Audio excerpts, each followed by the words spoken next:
Well, hello, my friends. We meet again. It's been a while. Where should we begin? Octane core is a derisive term used to describe when a band, usually of the metalcore variety, makes music designed to appeal to listeners of the satellite radio station Octane. Now, this radio station Octane is usually just used as a metaphor to represent people are on the periphery of metal, I guess you could say, right? Quote unquote.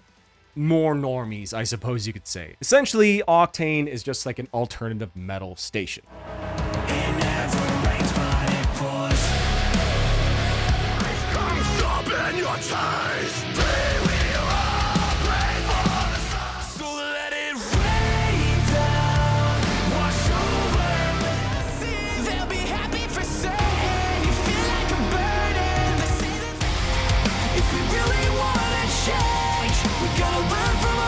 But to me, viewing this shift in sound of a lot of metalcore is a very shallow and myopic view on this phenomenon, which has been going on for probably around a decade or so. And I think the main distinction really comes down to what is the main focus and hook of the songs. Is it the riffs or is it the vocals? So let me break it down like this for you guys. I will be picking on the band Architects, Metallica, and In Flames today, not only because they are some of my favorite bands of all time, but because I also happen to really enjoy their more vocally focused, or I guess in the sense of Architects, octane core sounding albums.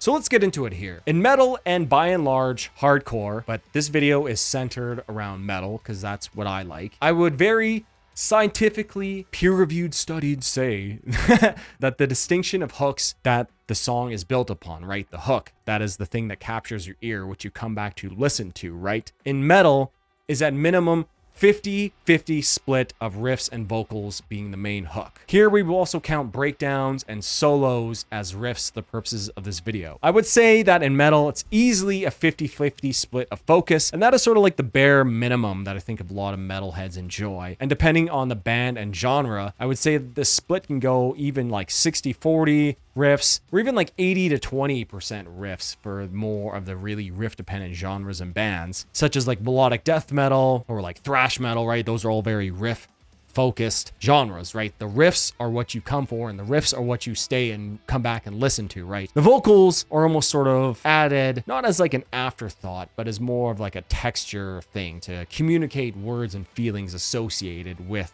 these riffs, right? The riffs, regardless, metal, riffs are what you tune in for.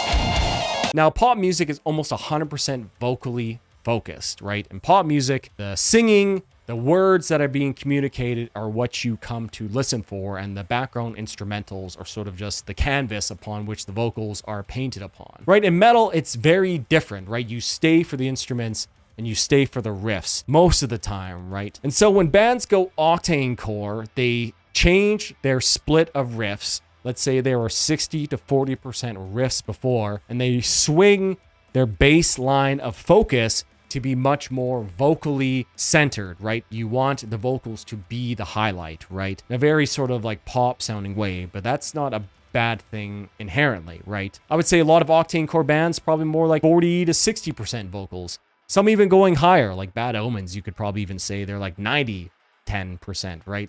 Vocals.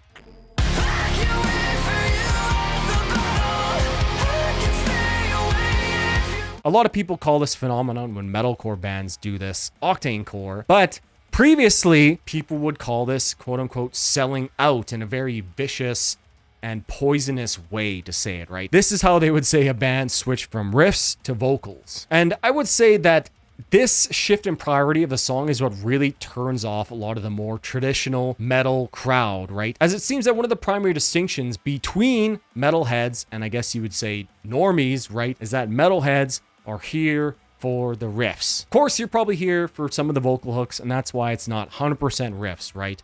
you also want some vocal hooks, right? But metalheads want riffs in general. People who like pop music like vocals, right? Vocals are the communicator of words and thus easily digestible emotions and feelings associated with music. But for those of us baptized in the metal holy water, so to speak, we also like riffs and view these as essentially equals in terms of interest and the way that they communicate emotions and feelings and expressions, right? So I hope this is all making sense so far. People who like metal like riffs and view them as equal to vocals, but pop, octane core, whatever you want to call it, the focus is more or less completely on the vocals. Now, I did say I would pick on Architects, and don't worry, we will, but the most successful quote-unquote selling out or going octane core of all time would of course be Metallica, right? And Justice for All and the Black Album released just over 3 years apart, but the change in focus of the music could not be more apparent. And Justice for All still has catchy vocal moments, right? Don't get me wrong, but I would say that it is much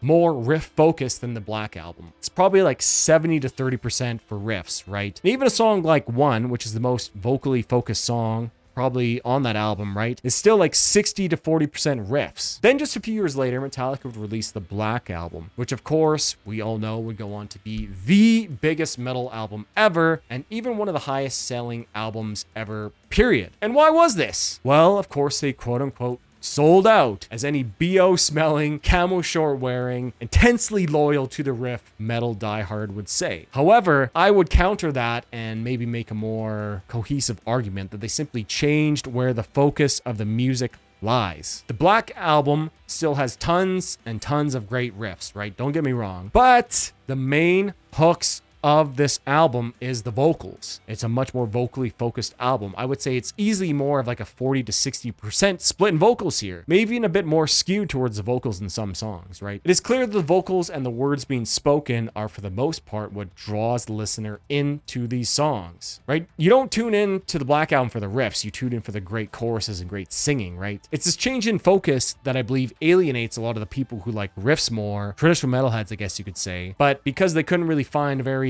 cogent or coherent argument as to why they didn't like this new change in sound, they simply just say they sold out, right? They went pop, which essentially, right, they just changed the focus from a more metal split in focus to a more pop, vocally focused split. I think a large reason why this focus changes is twofold here. Let's move back to metalcore away from Metallica. So yeah, first you get like a small taste of success, right? A band releases a couple albums, some of the songs get popular, and it's usually the most vocally driven song, right? This leads the band to chase more of that. And why not? Why not give the audience what it wants? While of course, getting more success, notoriety, and of course money also helps, right? I think this happens around the same time, you know, third album or so, these bands were introduced to producers through their record labels, who usually have a small or even large role in the band's sound. You usually have an ear more tuned to a more quote-unquote traditional, like vocally focused style. I also think that success breeds relative comfort for these bands, right? Maybe the band isn't so destitute financial anymore. You know, that eases a lot of stress for a lot of people. The bands, you know, they also get older. Maybe their music taste changes as well. Feelings sort of begin to soften. You become more of like a more rounded person, right? All these things add up and combine to produce people who are simply just not as angry anymore. I hesitate to say not as hungry because that burning hunger for success can simply shift aim. But, you know, if you are, 30 years old, maybe you have a kid and a family, decent paying music job, you're simply just probably not as angry as you were when you were 21, broken single playing in a band, right? So you don't want to just write all these crazy riffs and all these breakdowns. You want to do something better and bigger. And that really most of the time involves vocally focused songs. And that is not necessarily a bad thing, right? And this, of course, is to say nothing at all about pressure from record labels to chase higher numbers, which is like another video topic altogether. Go back and look at all these bands which went octane core or pop, whatever you want to call it, right? And you will see a lot of these commonalities, right? Bands have been established for a while. Maybe they're sort of like in that middle tier bands. They want to move to that next level, right? So they simply move to a more vocally focused product because that's how they know where they will reach more people. Of course, I just also have to stress and say that there's nothing inherently wrong with having vocally focused metal. Some of my favorite metal ever made is very vocally focused. Looking at you, power metal. And I love country music, along with my fair share of pop, which is like entirely vocally focused, right? Let's take a look at another band that was always been accused of selling out and becoming quote unquote pop, which of course here just means vocally focused. And that of course would be the band In Flames. In Flames definitely had a slower and more gradual shift, I think you could say, than a lot of other bands. But if you were to take an album like The Just a Race, right, which let's be honest is probably like 10% riffs, to be honest, right? It's very, very riff focused. And then compare it to an album like Come Clarity 10 years later, it is very, very obvious that Come Clarity is a more vocally focused song. And just because you liked something a band did, which is much more riff focused, does not mean you're going to like something that's more vocally focused, right? You might like another band that's more vocally focused, but that's because you like that particular singer or whatever they do, right? Just because a band does one thing and then they change and do another thing doesn't mean that you have to like that new thing, right? This is really a quote-unquote problem for bands who have most of their vocals focused on harsh vocals, which a lot of 2010s metalcore was, right? The main vocals were harsh, right? Clean vocals, in addition to having words and rhythm, also contain melody. Melody, which is something that harsh vocals do not contain. So writing very catchy, vocally focused, harsh vocal songs is just much more inherently difficult, right? It's not impossible. A lot of bands have done great sounding, very vocally focused, hooky, harsh vocal songs, right?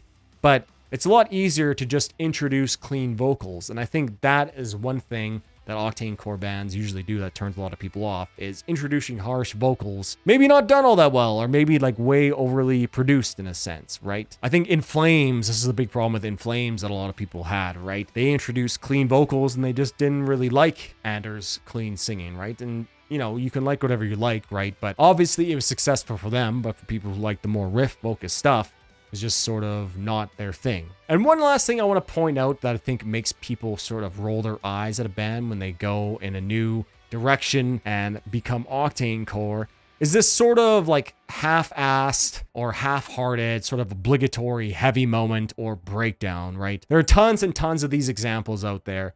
Sort of just feels like the band knows that they're expected to be heavy in a part, so they just sort of fart out a breakdown uninspired and say, oh, there you go. Here's your breakdown. You know, often it also consists of like not screaming or regular harsh vocals, but the vocalist or singer will like sing something or shout something. And then after it is recorded, they will just manually distort the vocals. I, for one, really kind of dislike this. Not only does the after distorted vocals usually sound terrible, but the breakdown often just feels sort of out of place.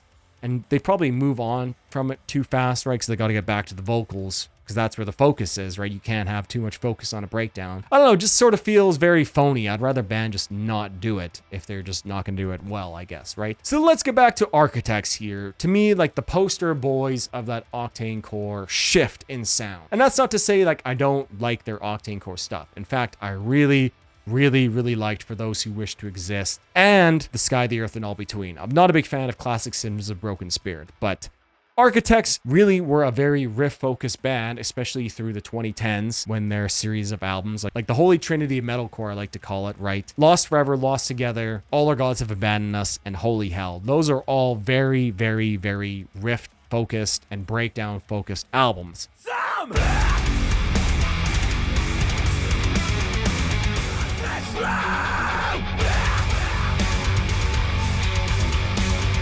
Of course, they have their vocal focus moments, right? Gone with the Wind is a really good example of that. Royal Beggars, that's another example of a very vocally focused song. That song in particular sort of set the template for, I think, a lot of the octane core sound, right? But by and large, those three albums are very vocally focused. Then when you move on to 2020s, For Those Who Wish to Exist, that's when the main shift comes, right? It shifts to being much more vocally focused, focusing right on Sam Carter and his great singing voice. What a better person to put the real spotlight on, you know what I mean?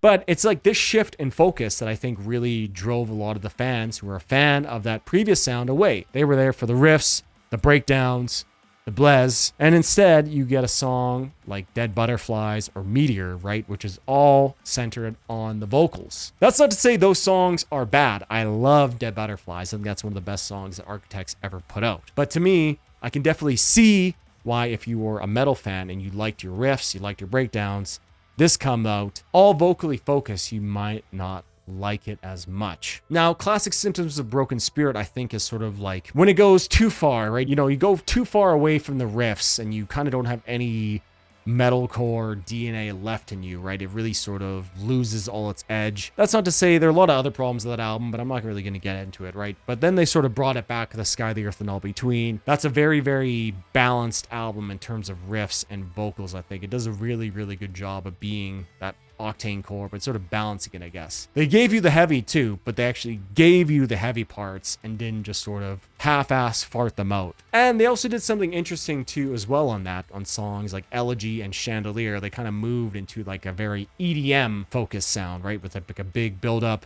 to like a big drop, essentially. I thought that was very cool, and maybe that's something that octane core will morph into in the future. So yeah, just to rephrase here, right? When a band goes octane core, they are changing their focus from riffs to vocals. And maybe this will help you when you make your own music think of how you want to focus on your songs. You want to be a riff-focused band or vocally focused band? Anyways, I'm curious to hear your guys' thoughts. Leave that down below. Do you agree? Disagree? Let's argue about it. Let's all get real mad in the comments and talk about it. I've been Varvis. Thank you for watching. Cheers.